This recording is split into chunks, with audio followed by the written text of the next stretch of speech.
Vous connaissez sûrement ces histoires qui se racontent tard le soir, ces légendes urbaines qui font frissonner.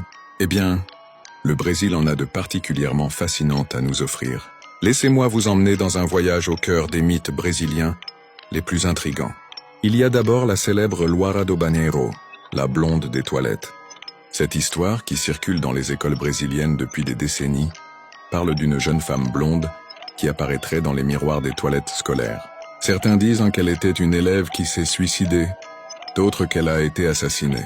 Et que dire du Homem do Saco, l'homme au sac? Cette légende, utilisée par les parents pour faire obéir leurs enfants, raconte l'histoire d'un homme mystérieux qui kidnappe les enfants désobéissants dans un grand sac. C'est l'équivalent brésilien de notre croque-mitaine. Il y a aussi la fascinante histoire de la Muller de Branco, la dame blanche brésilienne. On raconte qu'elle apparaît sur les routes désertes la nuit, vêtue d'une longue robe blanche.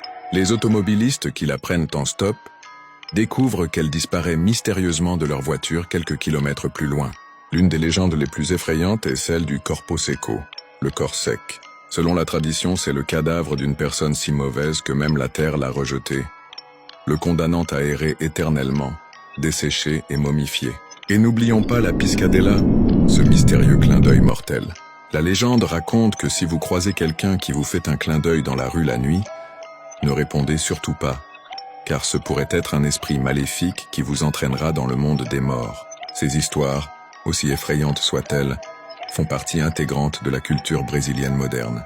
Elles se transmettent de génération en génération, évoluant avec le temps mais conservant toujours leur pouvoir de fascination.